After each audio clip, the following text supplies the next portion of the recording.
दोस्तों, युद्ध या सैन्य कार्यवाही के बारे में सोचने पर सबसे पहली चीज या पहली छवि जो हमारे दिमाग में बनती है वह सैनिकों, टैंकों और लड़ाकू विमानों की है। ये सभी दुश्मनों के साथ सीधे युद्ध में उलझे होते हैं। इसमें व्यापक तौर पर जनहानि भी होती है। ऐसे में युद्ध का यह दृष्टिकोण अब अप्रचलित होता जा रहा है। भविष्य के युद्धों में तेजी से और निर्णायक रूप से जमीन पर सैनिकों को तैनात किए बिना दुश्मन के सामरिक और सैन्य अड्डों की तगड़ी चोट पहुंचाने के लिए नए नए उपाय खोजे जा रहे हैं। उनमें से ही एक तरीका मिसाइलों के जरिए होगा, क्योंकि मिसाइल लंबी दूरी तक बिना जनहानि के प्रभावी तरीके से हमला करने में सक्षम है। ऐसे में दुनिया भर के शक्तिशाली देश अब सेना के अलग रॉकेट फोर्स का गठन कर रहे हैं। रॉकेट फोर्स देश की मिसाइलों को ऑपरेट करती है। इनका प्रमुख काम सेना, वायुसेना और नौसेना के साथ मिलकर दुश्मन के ठिकाने पर हमले को अंजाम देना है। भारत में भी अभी तक रॉकेट फोर्स का काम कोर ऑफ आर्टिलरी करती थी। इसमें टैंक, तोप और मिसाइलें भी शामिल थी। परंतु वैसे सेना को 3 हिस्सों में बांटा जाता है: वायुसेना, जल सेना, थल सेना। और तीनों को अगर किसी तरह के आदेश देने पड़ते थे तो अलग अलग देना पड़ता था। वायुसेना जो थी वो रसद पहुंचाने का काम कर देती थी। जल सेना समुद्र में जो है वो रक्षा के लिए चलती थी, और दूसरी सेना जो है थल सेना, वो कदम कदम पर अपनी जान जोखिम में डालकर टैंकों और इन सब का सहारा लेकर आगे बढ़ती थी। और अलग अलग ऑर्डर देने से कई बार क्या होता है कि आप के ऑर्डर का असर होने में देर हो गई और जाल माल की जो है अच्छी खासी नुकसान जो है वो देश को भुगतना पड़ता है। अमेरिका भी इसी चलन में चल रहा है। उसने भी रॉकेट फोर्स बनाई ताकि एक ही बार ऑर्डर दिया और तीनों अंगों को सेना के वो ऑर्डर मिल गया। चीन ने भी ऑलरेडी यही सब कर रखा है। बीच में कोई अधिकारी नहीं होता है, जो उसने वो ऑर्डर दिया और सीधा जो है तीनों पर लागू हो गया। इसी सिलसिले में भारत भी जो है रॉकेट फोर्स जो है बनाना चाहता है। अब सवाल आता है, भारत क्यों बनाना चाहता है रॉकेट फोर्स? तो उसकी वजह जानिए। 3400 किलोमीटर की LAC पर भारत के लिए दोहरी चुनौती है।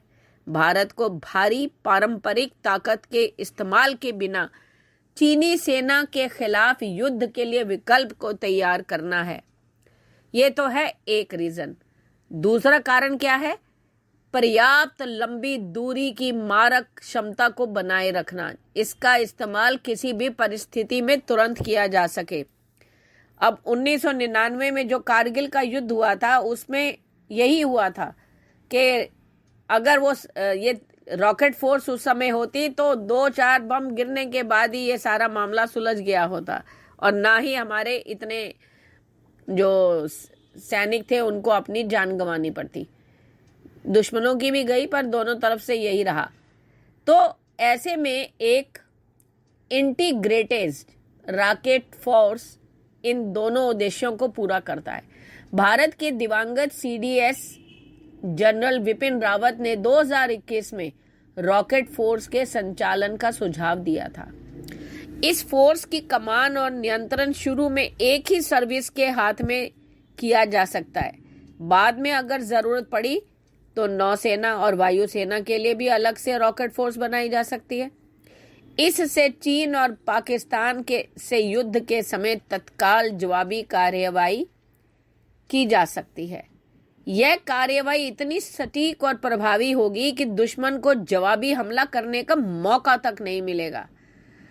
रॉकेट फोर्स से क्या क्या फायदे होते हैं?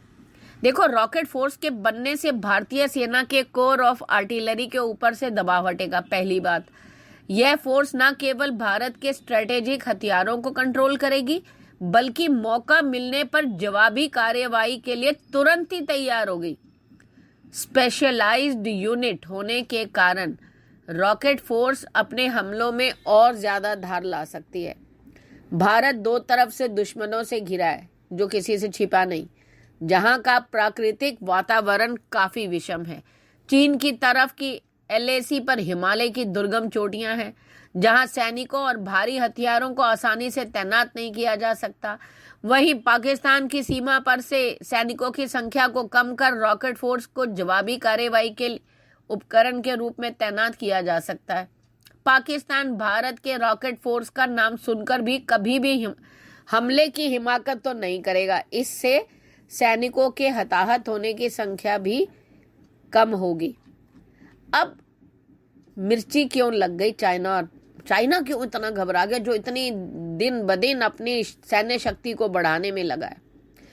चाइना जो है भारत जो रॉकेट फोर्स बनाने की दिशा में तेजी से आगे बढ़ रहा है। जब से ये खबर उन्हें मिली है, उन्हें तो पसीने आ गए हैं।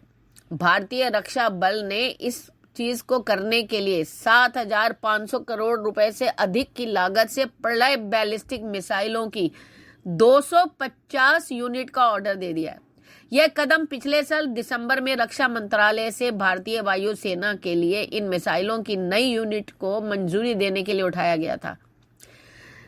प्रलय बैलिस्टिक मिसाइलें 150 से 500 किलोमीटर की दूरी पर लक्ष्य भेज सकती हैं। दुश्मन के एयर डिफेंस सिस्टम के जरिए प्रलय मिसाइल को रोकना लगभग नामुमकिन है। वर्तमान में प्रलय की रेंज को बढ़ाने पर भी काम चल रहा है, ताकि उसकी प्रभावशीलता को और ज्यादा बढ़ाया जा सके। इस मिसाइल को सबसे पहले भारतीय वायुसेना में शामिल किया जाएगा और इसके बाद भारतीय सेना में इसे शामिल करेंगे। प्रलय मिसाइल की टर्मिनल फेज में स्पीड 1200 किलोमीटर प्रति घंटा होगी, लेकिन यह बढ़कर 2000 किलोमीटर प्रति घंटा तक जा सकती है।